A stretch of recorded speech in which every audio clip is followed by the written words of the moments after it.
So, in this class, we would be looking at Emily Dickinson and also her ideas that she conveys through the poem.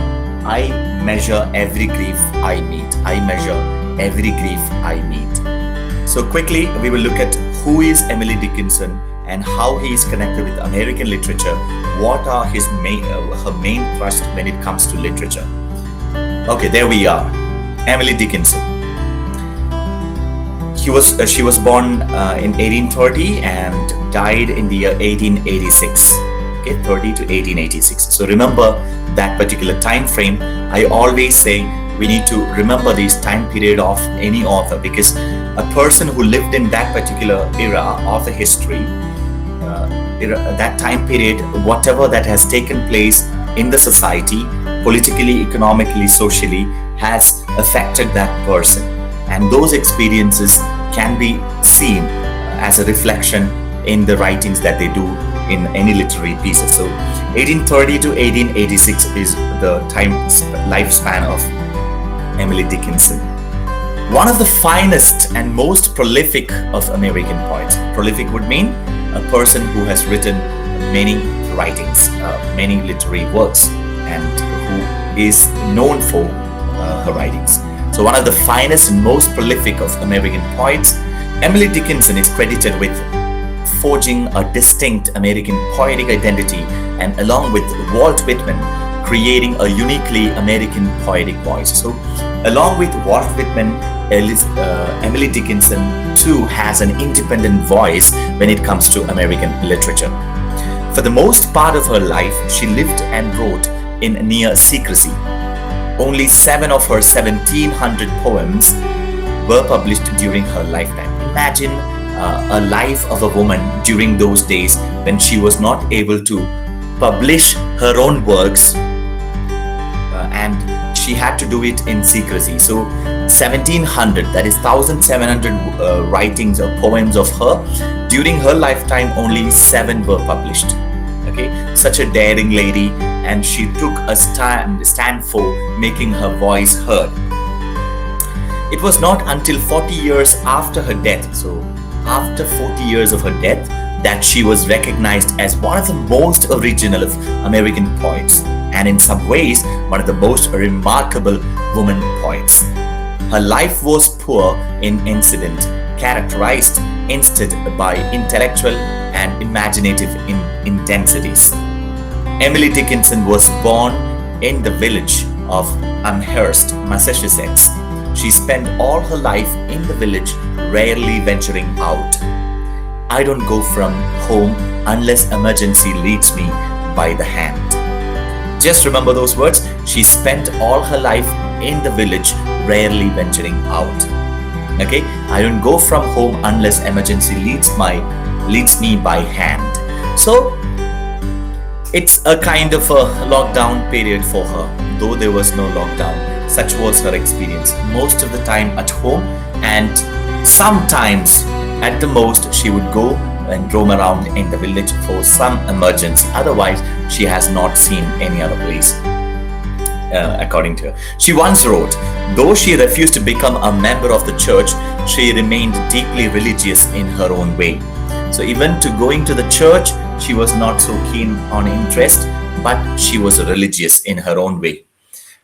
Her interest in religion is indicated by the religious themes that constantly recur in her poetry. So her religious beliefs, her way of spirituality, her ideologies, we can find when we study her poem.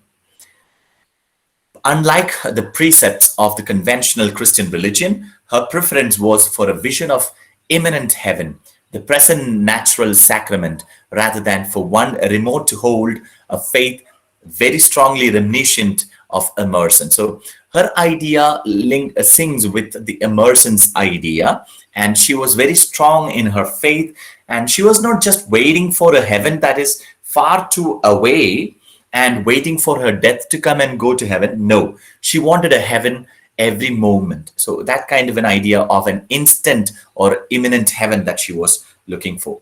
Her vision aspires to the mystical, but her images and metaphors are of this world. She discovers God in earthly, concrete analogies. Now, though she has a mystical flavor in her lines, so what do you mean by mystical? Mystical would mean something that is obscure, something that is a kind of absurd from the earthly point of view, and highly spiritual in nature, but not connected with anything practical. But here, these mystical ideologies of hers were very well connected with earthly analogies or earthly metaphors that she took. So her mystical outlook or mystical ideas were conveyed through very practical day-to-day life and activities or incidents. So in that way, there is some real difference that we can find in Emily Dickinson's writing. Let's look at these lines. I never spoke with God, nor visited in heaven, yet certain am I of the. 1 minute.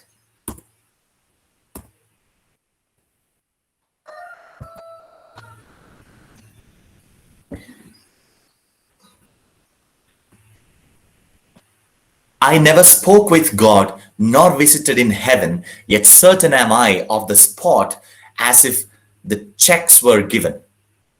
A very important aspect of her life that determined the tone and quality of her poetry was her total withdrawal from the world. Now, another thing that you hear about Emily Dickinson should come in your mind is that though she spoke about the world very much, she was we can find a withdrawal from the world. Withdrawal from the world. Right. I think we will not find much of writings about her of the worldly pleasure and things like that. She was always speaking about heaven, hell, death, her own experience, grief, sorrow, happiness, joy, struggles, life. All these kind of themes were her main thought process that we can find in her poems. So we don't find much of worldly thing, which means she has withdrawn herself from the world. As she clearly mentioned, I was very happy being in home and not going out much. So her thinking is from that perspective. Various explanations have been offered. None of them has been confidently verified.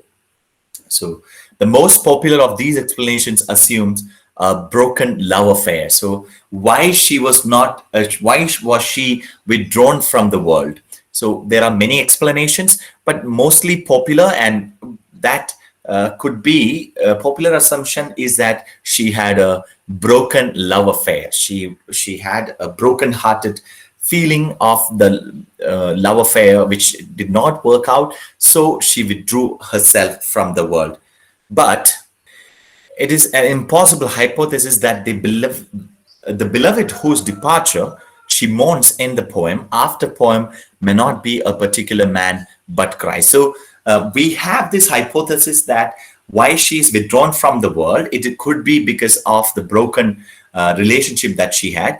In some of the poem, we find these things, but the beloved that is mentioned in some of the poem, whose departure she mourns in the poem, after poem, may not be a particular man but Christ. So in the poem, she mourns about a person, it could be Christ. That is also another interpretation that we find. So the broken love affair can be questionable. Okay, let's move on. Working in a state of isolation. Isolation means loneliness, isolated, alone. Untouched by concerns of criticism. So we know of the 1,700 while she was alive, only 7 were published. So the criticism for her works were very less. So untouched by concerns of criticism, Emily Dickinson forged a distinctive style. So these played advantages, were advantages for her writing. So her writings were completely distinctive, clear, and in a unique, she had a unique style. What were the styles? Brevity and compactness became her hallmark. So brevity means condensed form.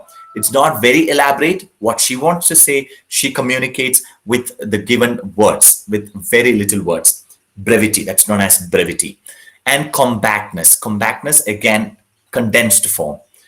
Brevity and compactness became her hallmark. She mastered the short verse form. with most poems comprising only 4 or 5 line stanzas. So that's something soothing to hear for us too when we study. Emily Dickinson's poem, mostly it is confined to a 5 stanza. Very rarely we find it goes up to 10 or 11, if at all we find one. So that itself shows her brevity and compactness and the topic that she wants to convey in a very little lines or stanzas. Her poems are unconventional in their punctuation, marked by frequent use of capitals and dashes that indicate voice pauses. So her style, the punctuation that she uses in her poem were unconventional. So not the old type, so not the conventional style which everyone followed, but she had her own style. The metrical variations and half, so this paragraph that we are reading will tell us all about her style of writing. So the previous paragraphs that we were looking at were about herself, okay, and this paragraph, her style of writing. The metrical variations and half rhymes bring the words into sharp focus.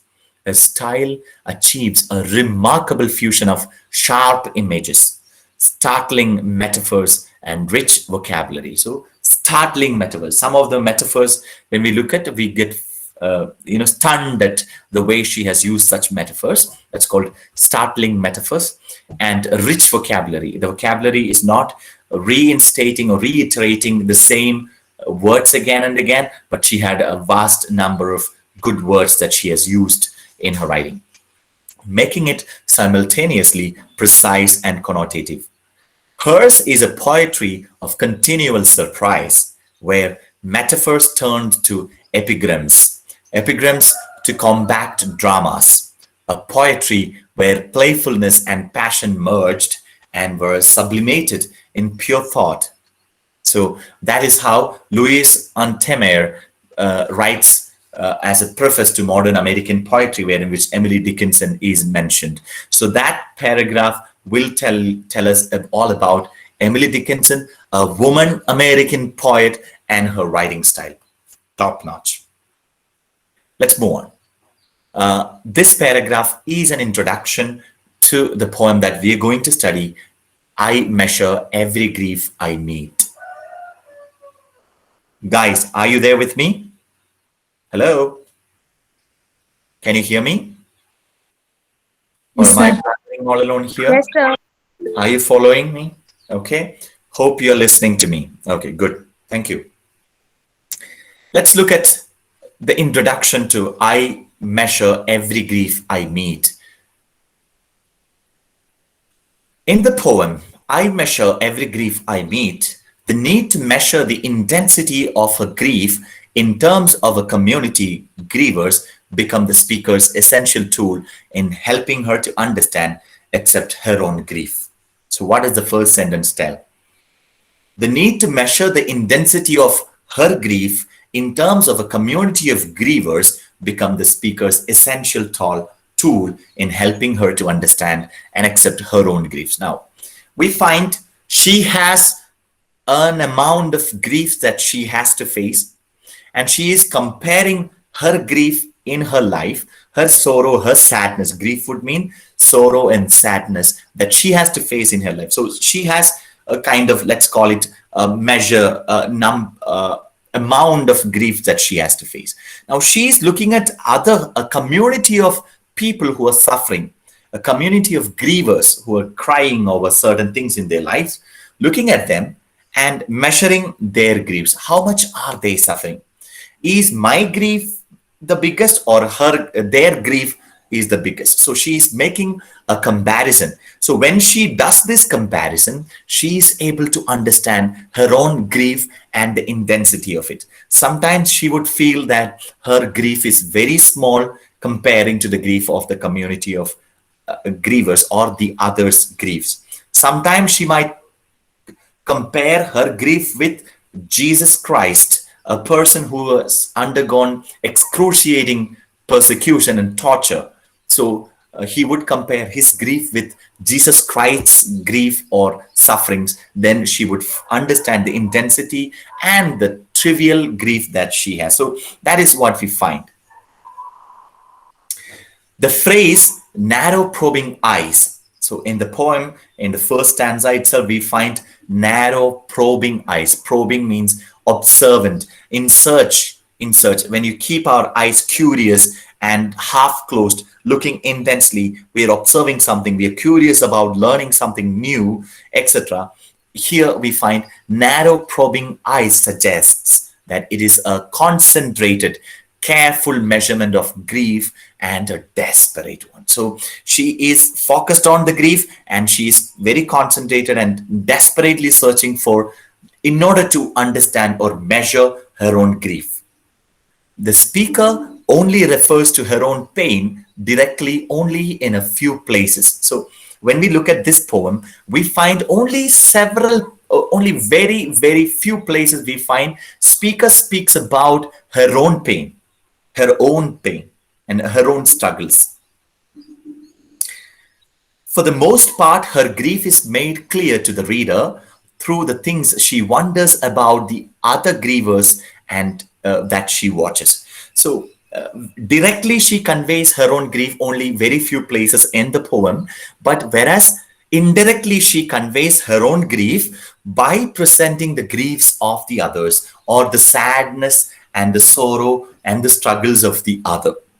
So by portraying the struggles of the other, indirectly she also tells her own struggle. So that is the technique that she has used in this poem. Okay, so we are there. The speaker uses the other grievers to provide a frame of reference for her own pain as well as to indirectly describe her own pain to the reader.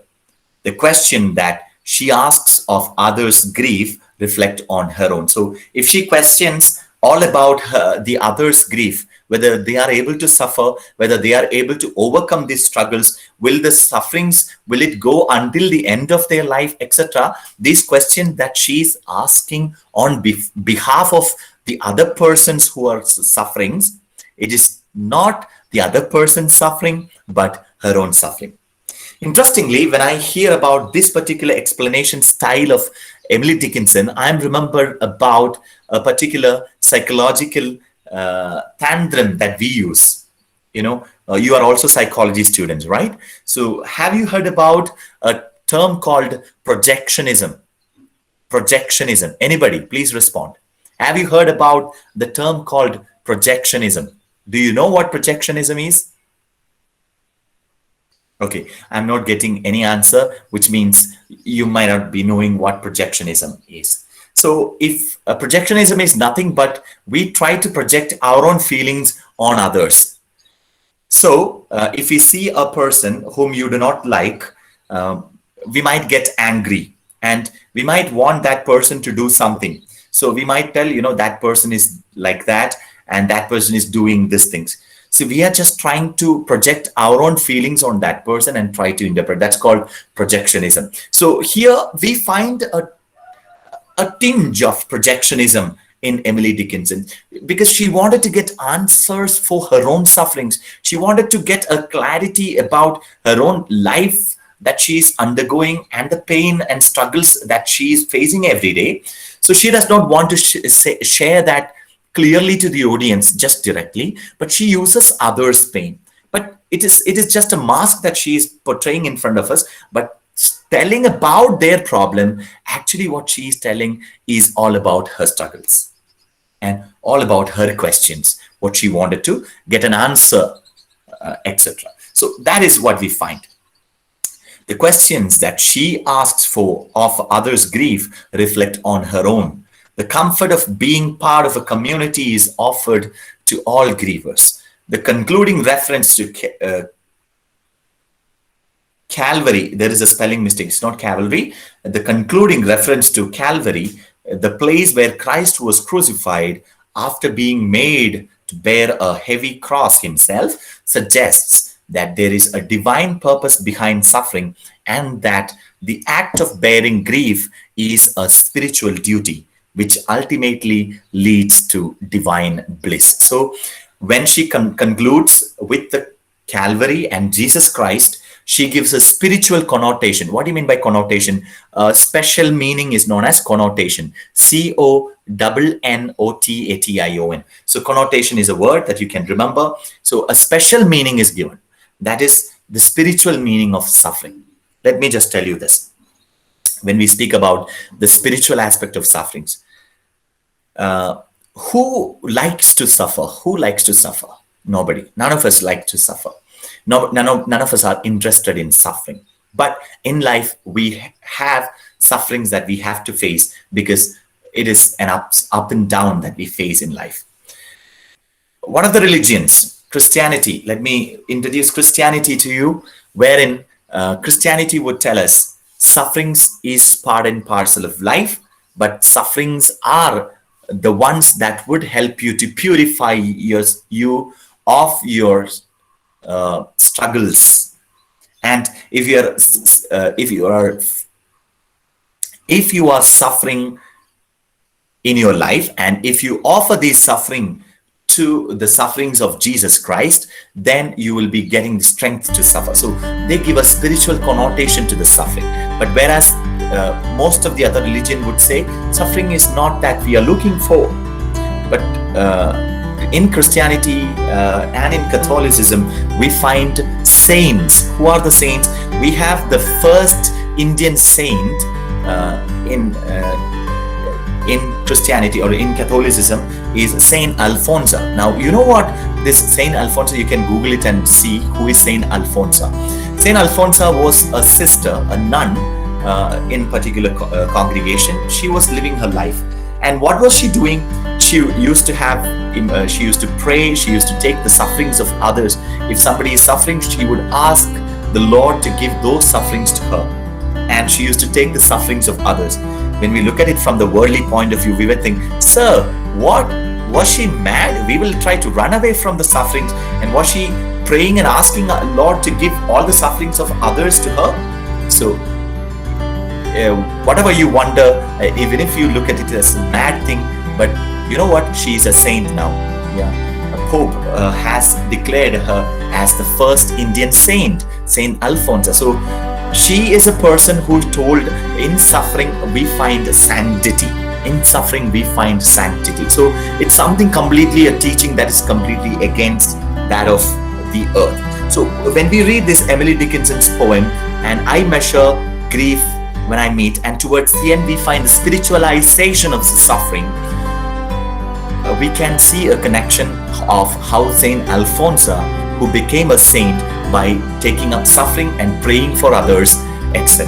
So that is the spiritual connotation of suffering we find.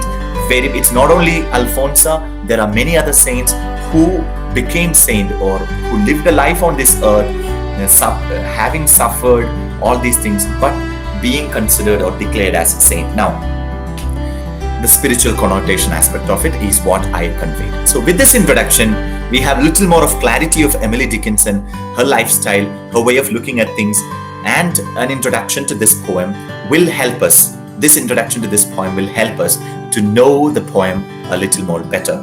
So I shall read the notes before I begin the poem, because I will not be giving a very much more,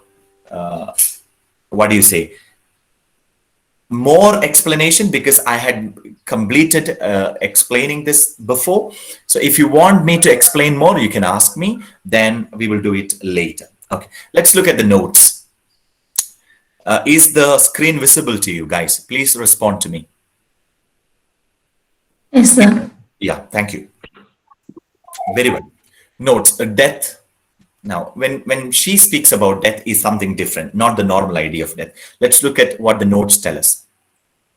Death is but one and comes but once. How many times can we die?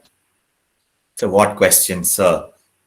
No, we might think we can only die once, but there are rebirths, there are, etc. That kind of a philosophy we find in Indian philosophy and Hinduistic way of looking at. Until our demerits or karma phalas are removed, we are born again and again until we find moksha, until we are purified. Okay, so that idea also is there. But since she has a Christian background, we have the Christian theological aspects influencing her. So, according to Christianity, there is only one life, and you die. Either you go to hell or heaven as per your actions. So, that is the idea over here. But let's see, what is she trying to say?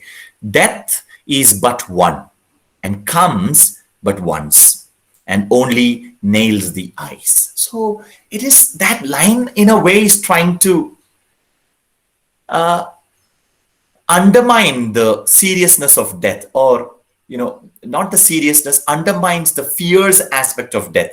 When we look at death, oh my god, I'm going to die, when I say, we have a lot of fear. But here say death is not a problem, it comes only once. And what does it do? It just nails the eyes. What do you mean by nails the eyes? Close your eyes and put a nail. So it's poetically conveying to the fact that your eyes will be closed, you can never again open the eyes. So just subtly undermining the fears or a fearful idea of death. That is her way of telling about death. Many of the death poems she has written, in everything she tries to bring out death to be something very serene and happy things, reducing the fear aspect towards it. So remember that. Death is a one-time affair. In fact, death only nails the eyes. It does nothing to mitigate the sufferings that the real self might be experiencing. So here we have a different connotation.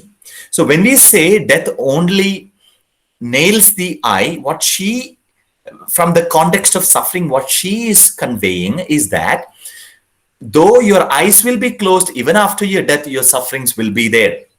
That kind of an idea she portrays. Okay, so that's all about the death idea that she is conveying in this context. Let's look at what is Calvary. So Calvary, the name of the place outside Jerusalem where Jesus was crucified.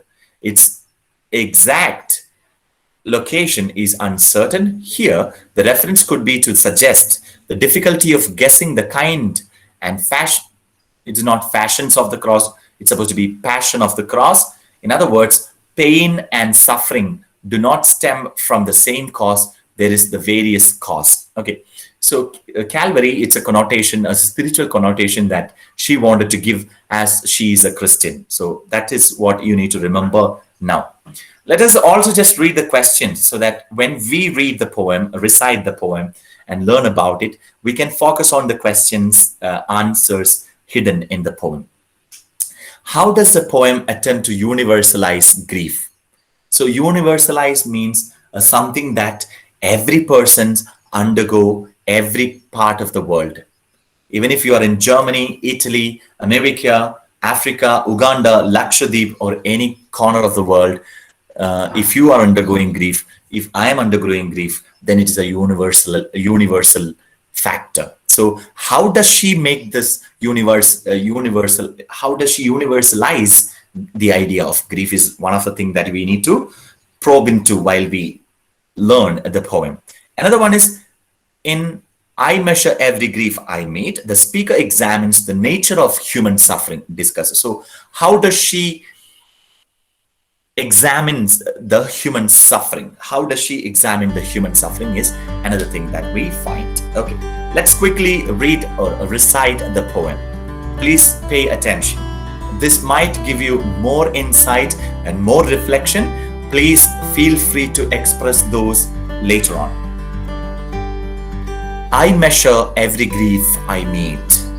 With narrow probing eyes, I wonder if it weighs like mine or has an easier size.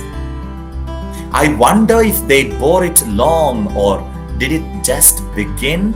I could not tell the date of mine, it feels so old a pain.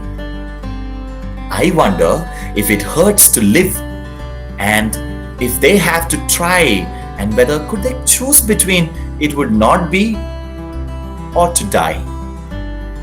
I note that some, gone patient long, at length renew their smile, an imitation of a light that has so little oil. I wonder if when years have piled some thousands on the harm that hurt them early, such a lapse could give them any balm. Or would they go on aching still through centuries of nerve, enlightened to a larger pain, in contrast with the love. The grieved are many, I am told. There is the various cause. Death is but one, and comes but once, and only nails the eyes. There's grief of want, and grief of cold, a sort they call despair. There is banishment from native eyes, in sight of native air.